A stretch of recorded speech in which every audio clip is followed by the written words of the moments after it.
Welcome back. President Trump expected to attend a working lunch with Republican senators on Capitol Hill today. Tensions between the president and the Senate leadership have been rising as key pieces of the president's agenda, like the Save America Act, remain held up. Joining me now is Wyoming Senator Cynthia Lummis. Senator, great to have you this morning. Welcome back. Thanks, Maria. And I know you're going to be in that meeting today with the president. What are you expecting?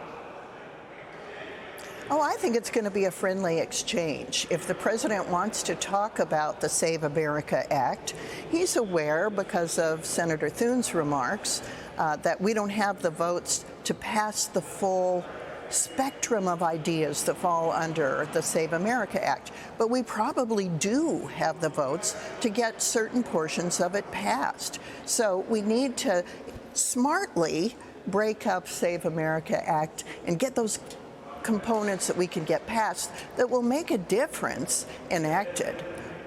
So what would make a big difference? I mean, would you expect that having ID to vote and proving your citizenship will fly going into the midterms? Do you think you could pass something like that? Yes, I think that we could pass something like that. What we can't pass is putting restrictions on states that currently have mail-in voting. We might be able to restrict it if the mail-in ballots are not solicited, because in some states, a potential voter will get 8 or 9 ballots. So that's ripe for fraud. But if the voter requests a ballot, the mail-in ballot system has integrity, and we need to protect states that enjoy that benefit. I see. But, you know, Congress is running out of time to pass key pieces of legislation before the August recess, and then you come back and it's all about the midterms. What would be your best guess or idea? Now, the president has talked about attaching the Save America Act to the FISA extension, right? Is that what you would envision? I don't envision that. No. FISA's having enough trouble on its own. Yeah, but, you know, that's true. We've got the Farm Bill coming up. We've got the NDAA coming up. Clarity Act will be on the floor of the Senate in July. And so there are other vehicles that could be used if we can come to an agreement on what components of the Save America Act can pass the Senate. What's your timing on that, Senator? When do you think you would have more clarity on that? Well, certainly with regard to the NDAA, we'll be starting on that on the floor of the Senate just the week after we get back from the July 4th recess. With regard to the Farm Bill, I'm not sure what its timing looks like. We're working with Senator Thune to capture time on the July agenda for the Clarity Act. So some of these other things, like the 5-year renewal of the highway bill, yet another vehicle that could be used for Save America, will probably be on the agenda in September. So there are a few more bites at the apple, but you're right, they're getting few and far between. That is really great to hear, Senator, the way you've positioned this. Now, I want to get into the Clarity Act. You've been such an outspoken supporter of the Clarity Act and digital assets legislation, but we know that the House passed Clarity almost a year ago. What is holding this up in the Senate? We've been negotiating on the Clarity Act hardcore since last Labor Day. And it's been an arduous process. As you know, the major monkey wrench was thrown in it when the Genius Act revisions that the banks wanted became a huge issue for us. And I'm really proud of Senator Also Brooks and Senator Tillis for working with the banks to find that compromise. We're still working a little bit on DeFi. We're working, that's illicit finance. We're working a little bit on ethics, but we've been working through thousands of hours in negotiating, thousands. And we're finally to the point where we're going to put out a text over the July 4th and give people one last really thorough look at the bill. And then we're moving in July. You're going to move in July, but the banks are fighting it. I spoke with Jamie Dimon just a couple of weeks ago, and he was not happy with where the Clarity Act is right now because he is expecting that the crypto companies will be able to pay rewards. And he says it's not fair. They're not banks.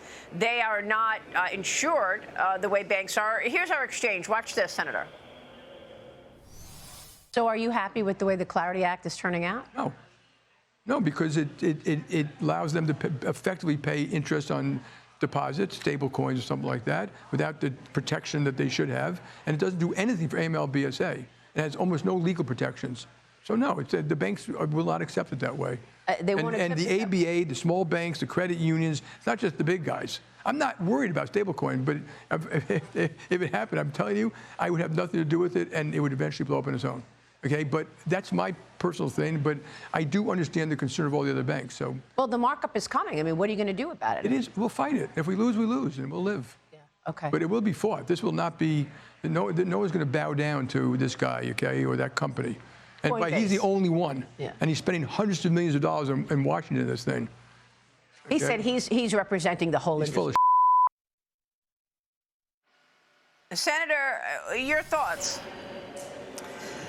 Well, with all due respect, Mr. Dimon is mistaken about the Clarity Act. He needs to read it over July 4th. He will see that his concerns are addressed in Section 301. He thought there was a big loophole there. We closed what he saw as a loophole.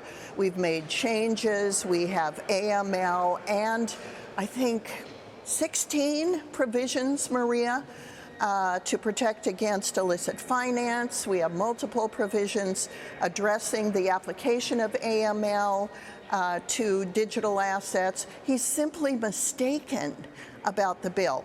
I strongly encourage him to read the bill. He can sit in his nice chair on the beach over the 4th of July, and he needs to read the bill.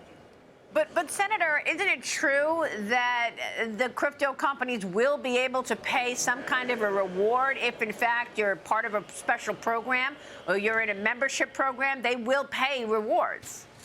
Yeah, absolutely. And the criticism that the banks had is that they didn't want the payment based on a balance or something that looked like interest, a bank product. And so that was changed to allow for rewards that are not attached to a balance. So it is differentiated with what banks offer. And that is the current status of the bill. I see. Are we gonna prohibit credit cards from providing frequent flyer mile rewards?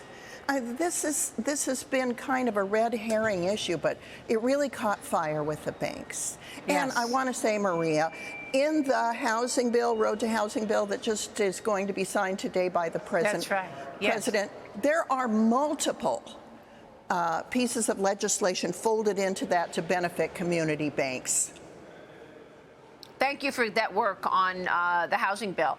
I know that was also being closely watched to see if you got that done before the recess. You also introduced legislation last week to expedite AI data center build-outs.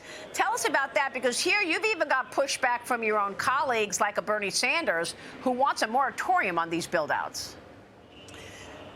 We desperately need to be the leader in artificial intelligence. These data centers are a big part of accomplishing that AI dominance in the world. And they are large loads. They use a lot of power, some of them as much as a small city. So we need to have, with FERC and other regulators, the opportunity to regulate those large loads and differentiate those payments from the residential ratepayer. So the residential ratepayer does not get increased prices just because a data center is also using that power. I see. All right, Senator, great work all around. We'll be following it. We so appreciate your time this morning. Thank you. Thank you, Maria. Senator Cynthia Lummis on Capitol Hill. We'll be right back. Stay with us.